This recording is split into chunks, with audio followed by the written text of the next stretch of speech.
किसी महाद्वीप में हीरों की कई खानों की खोज हो चुकी थी, जहां से बहुतायत में हीरे प्राप्त हुए थे। वहां के एक गांव में रहने वाला किसान अक्सर उन लोगों की कहानियां सुना करता था, जिन्होंने हीरों की खान खोजकर अच्छे पैसे कमाए और अमीर बन गए। वह भी हीरे की खान खोजकर अमीर बनना चाहता था। एक दिन अमीर बनने के सपने को साकार करने के लिए उसने अपना खेत बेच दिया और हीरों की खान की खोज में निकल पड़ा। महाद्वीप के लगभग सभी स्थान छान मारने के बाद भी उसे हीरों का कुछ पता नहीं चला। समय गुजरने के साथ उसका मनोबल गिरने लगा। उसे अपना अमीर बनने का सपना टूटता दिखाई देने लगा। वह इतना हताश हो गया कि उसके जीने की तमन्ना ही समाप्त हो गई और एक दिन उसने नदी में कूदकर अपनी जान दे दी। इस दौरान दूसरा किसान, जिसने पहले किसान से उसका खेत खरीदा था, एक दिन उसी खेत के मध्य बहती छोटी नदी पर गया। सहसा उसे नदी के पानी में से एक प्रकाश फूटता दिखाई पड़ा। उसने ध्यान से देखा तो पाया कि नदी के किनारे एक पत्थर पर सूर्य की किरणें पड़ने से वह चमक रहा था। किसान ने झुककर वह पत्थर उठा लिया और घर ले आया। वह एक खूबसूरत पत्थर था। उसने सोचा कि यह सजावट के काम आएगा और उसने उसे घर पर ही सजा लिया। कई दिनों तक वह पत्थर उसके घर पर सजा रहा। एक दिन उसके घर उसका एक मित्र आया। उसने जब वह पत्थर देखा तो हैरान रह गया। उसने किसान से पूछा, मित्र, तुम इस पत्थर की कीमत जानते हो? किसान ने जवाब दिया, नहीं, मेरे ख्याल से ये हीरा है। शायद अब तक खोजे गए हीरों में सबसे बड़ा हीरा, मित्र बोला।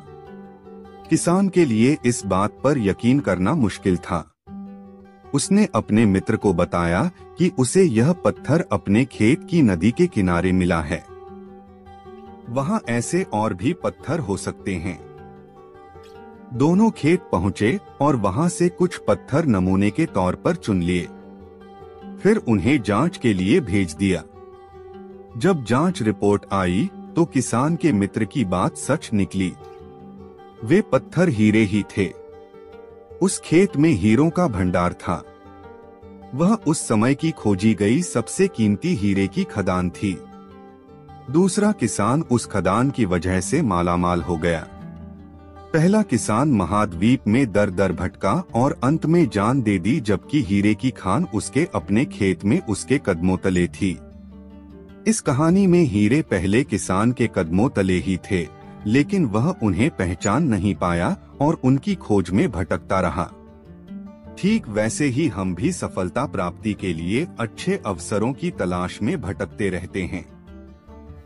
हम उन अवसरों को पहचान नहीं पाते या पहचान कर भी महत्व नहीं देते, जो हमारे आसपास ही छुपे रहते हैं। जीवन में सफल होना है तो आवश्यकता है बुद्धिमानी और परख से उन अवसरों को पहचानने की और धैर्य से अनवरत कार्य करने की। सफलता निश्चित होगी। एक साधु घाट किनारे अपना डेरा डाले हुए था। वहाँ वह धुनी रमाकर दिन भर बैठा रहता और बीच बीच में ऊंची आवाज में चिल्लाता, जो चाहोगे सो पाओगे। उस रास्ते से गुजरने वाले लोग उसे पागल समझते थे। वे उसकी बात सुनकर अनुसना कर देते और जो सुनते वे उस पर हंसते थे। एक दिन एक बेरोजगार युवक उस रास्ते से गुजर रहा था। साधु की चिल्लाने की आवाज उसके कानों में भी पड़ी, जो चाहोगे सो पाओगे, जो चाहोगे सो पाओगे।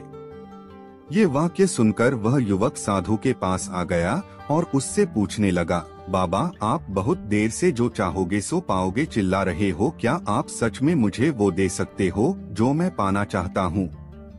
साधु बोला, हाँ बेटा, लेकिन पहले तुम मुझे ये बताओ कि तुम पाना क्या चाहते हो?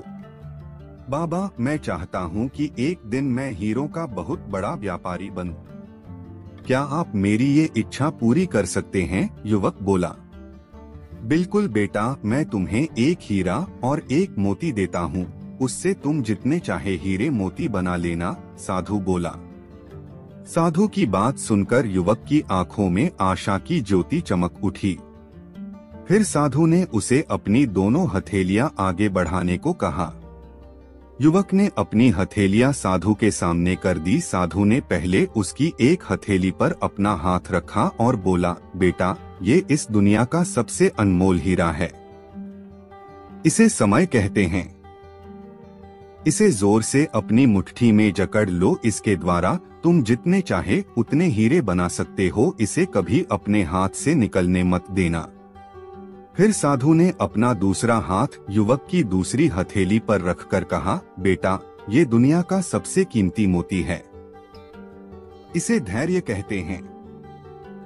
जब किसी कार्य में समय लगाने के बाद भी वांछित परिणाम प्राप्त ना हो तो इस धैर्य नामक मोती को धारण कर लेना। यदि यह मोती तुम्हारे पास है तो तुम दुनिया में जो चाहो वो हासिल कर सकते हो। युवक ने ध्यान से साधु की बात सुनी और उन्हें धन्यवाद कर वहां से चल पड़ा। उसे सफलता प्राप्ति के 2 गुरु मंत्र मिल गए थे। उसने निश्चय किया कि वह कभी अपना समय व्यर्थ नहीं गंवाएगा और सदा धैर्य से काम लेगा। कुछ समय बाद उसने हीरे के एक बड़े व्यापारी के यहाँ काम करना प्रारंभ किया।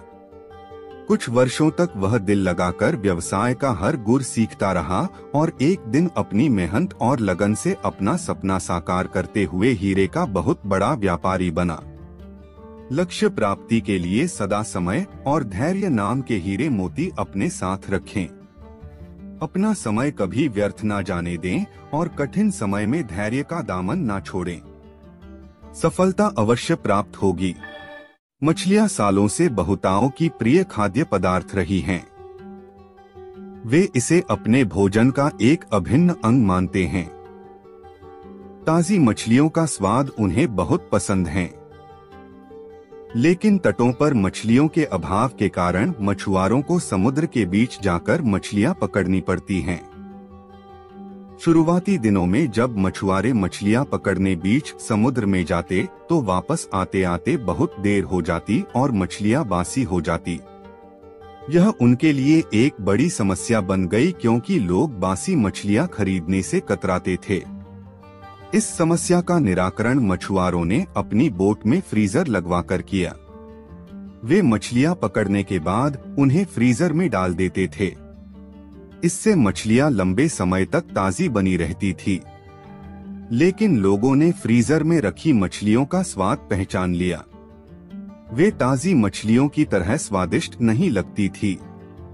लोग उन्हें खास पसंद नहीं करते थे और खरीदना नहीं चाहते थे। मछुआरों के मध्य इस समस्या का हल निकालने के लिए फिर से सोच विचार की प्रक्रिया प्रारंभ हुई। आखिरकार इसका हल भी मिल गया। सभी मछुआरों ने अपनी बोट में फिश टैंक बनवा लिया। मछलियां पकड़ने के बाद वे उन्हें पानी से भरे फिश टैंक में डाल देते। इस तरह वे ताजी मछलियां बाजार तक लाने लगे। लेकिन इसमें भी एक समस्या आ खड़ी हुई। फिश टैंक में मछलियां कुछ देर तक इधर उधर विचरण करती, लेकिन ज्यादा जगह न होने के कारण कुछ देर बाद स्थिर हो जाती। मछुआरे जब किनारे तक पहुंचते तो वे सांस तो ले रही होती थी, लेकिन समुद्री जल में स्वतंत्र विचरण करने वाली मछलियों वाला स्वाद उनमें नहीं होता था। लोग चखकर ये अंतर कर लेते थे। ये मछुआरों के लिए फिर से परेशानी का सबब बन गई। इतनी कोशिश करने के बाद भी समस्या का कोई स्थायी हल नहीं निकल पा रहा था। फिर से उनकी बैठक हुई और सोच विचार प्रारंभ हुआ। सोच विचार कर जो हल निकाला गया उसके अनुसार मछुआरों ने मछलियां पकड़कर फिश टैंक में डालना जारी रखा, लेकिन साथ में उन्होंने एक छोटी शार्क मछली भी टैंक में डालनी शुरू कर दी। शार्क मछलियां कुछ मछलियों को मारकर खा जाती थी।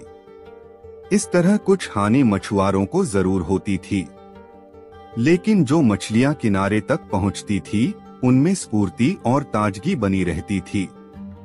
ऐसा शार्क मछली के कारण होता था क्योंकि शार्क मछली के डर से मछलियां पूरे समय अपनी जान बचाने सावधान और चौकन्नी रहती थी। इस तरह टैंक में रहने के बावजूद वे ताजी रहती थीं। इस तरकीब से मछुआरों ने अपनी समस्या का समाधान कर लिया। जब तक हमारी जिंदगी में शार्क रूपी चुनौतियां नहीं आती, हमारा जीवन टैंक में पड़ी मछलियों की तरह ही होता है, बेजान और नीरस। हम सांस तो ले रहे होते हैं, लेकिन हम में जिंदादिली नहीं होती। हम बस एक ही रूटीन से बंधकर रह जाते हैं। धीरे धीरे हम इसके इतने आदी हो जाते हैं कि चुनौतियां आने पर बड़ी जल्दी उसके सामने दम तोड़ देते हैं या हार मान जाते हैं। धीरे धीरे चुनौतियों और मेहनत के डर से हम बड़े सपने देखना छोड़ देते हैं और हालातों से समझौता कर साधारण जीवन व्यतीत करने लगते हैं। यदि जीवन में बड़ी और असाधारण सफलता हासिल करनी है तो बड़े सपने देखने होंगे। सपनों को वास्तविकता में परिवर्तित करने के लिए कड़ी मेहनत करनी होगी। चुनौतियों का सामना करने के लिए खुद को तैयार करना होगा। तभी बड़ी और असाधारण सफलता की प्राप्ति होगी। एक शहर में एक परिश्रमी, ईमानदार और सदाचारी लड़का रहता था। माता पिता, भाई बहन, मित्र, रिश्तेदार सब उसे बहुत प्यार करते थे। सबकी सहायता को तत्पर रहने के कारण पड़ोसी से लेकर सहकर्मी तक उसका सम्मान करते थे। सब कुछ अच्छा था, किंतु जीवन में वह जिस सफलता प्राप्ति का सपना देखा करता था, वह उससे कोसों दूर था। वह दिन रात जी जान लगाकर मेहनत करता, किंतु असफलता ही उसके हाथ लगती। उसका पूरा जीवन ऐसे ही निकल गया और अंत में जीवन चक्र से निकलकर वह कालचक्र में समा गया। चूंकि उसने जीवन में सुकर्म किए थे, इसलिए उसे स्वर्ग की प्राप्ति हुई। देवदूत उसे लेकर स्वर्ग पहुँचे। स्वर्गलोक का अलौकिक सौंदर्य देख वह मंत्रमुग्ध हो गया और देवदूत से बोला, ये कौन सा स्थान है? ये स्वर्गलोक है। तुम्हारे अच्छे कर्म के कारण तुम्हें स्वर्ग में स्थान प्राप्त हुआ है। अब से तुम यहीं रहोगे, देवदूत ने उत्तर दिया। यह सुनकर लड़का खुश हो गया। देवदूत ने उसे वह घर दिखाया जहां उसके रहने की व्यवस्था की गई थी। वह एक आलीशान घर था। इतना आलीशान घर उसने अपने जीवन में कभी नहीं देखा था। देवदूत उसे घर के भीतर लेकर गया और एक एक कर सारे कक्ष दिखाने लगा। सभी कक्ष बहुत सुंदर थे। अंत में वह उसे एक ऐसे कक्ष के पास लेकर गया जिसके सामने स्वप्न कक्ष लिखा हुआ था। जब वे उस कक्ष के अंदर पहुंचे तो लड़का यह देखकर दंग रह गया कि वहां बहुत सारी वस्तुओं के छोटे छोटे प्रतिरूप रखे हुए थे। ये वही वस्तुएं थीं जिन्हें पाने के लिए उसने आजीवन मेहनत की थी, किंतु हासिल नहीं कर पाया था। आलीशान घर, कार, उच्चाधिकारी का पद और ऐसी ही बहुत सी चीजें जो उसके सपनों में ही रह गए थे। वह सोचने लगा कि इन चीजों को पाने के सपने मैंने धरती लोक में देखे थे, किंतु वहां तो ये मुझे मिले नहीं। अब यहाँ इनके छोटे प्रतिरूप इस तरह क्यों रखे हुए हैं? वह अपनी जिज्ञासा पर नियंत्रण नहीं रख पाया और पूछ बैठा, ये सब यहाँ इस तरह, इसके पीछे क्या कारण है? देवदूत ने उसे बताया, मनुष्य अपने जीवन में बहुत से सपने देखता है और उनके पूरा हो जाने की कामना करता है, किंतु कुछ ही सपनों के प्रति वह गंभीर होता है और उन्हें पूरा करने का प्रयास करता है। ईश्वर और ब्रह्मांड मनुष्य के हर सपने पूरा करने की तैयारी करते हैं, लेकिन कई बार असफलता प्राप्ति से हताश होकर और कई बार दृढ़ निश्चय की कमी के कारण मनुष्य उस क्षण प्रयास करना छोड़ देता है जब उसके सपने पूरे होने वाले ही होते हैं। उसके वही अधूरे सपने यहाँ प्रतिरूप के रूप में रखे हुए हैं। तुम्हारे सपने भी यहाँ प्रतिरूप के रूप में रखे हैं। तुमने अंत समय तक हार न मानी होती तो उसे अपने जीवन में प्राप्त कर चुके होते। लड़के को अपने जीवन काल में की गई गलती समझ आ गई, किंतु मृत्यु पश्चात अब वह कुछ नहीं कर सकता था। किसी भी सपने को पूर्ण करने की दिशा में काम करने के पूर्व यह दृढ़ निश्चय कर ले कि चाहे कितनी भी मुश्किलें क्यों न आए, चाहे कितनी बार भी असफलता का सामना क्यों न करना पड़े, अपने सपनों को पूरा करने की दिशा में तब तक प्रयास करते रहेंगे जब तक वे पूरे नहीं हो जाते। अन्यथा समय निकल जाने के बाद यह मलाल रह जाएगा कि काश मैंने थोड़ा प्रयास और किया होता। अपने सपनों को अधूरा मत रहने दीजिए, दृढ़ निश्चय और अथक प्रयास से उन्हें हकीकत में तब्दील करके ही दम लीजिए।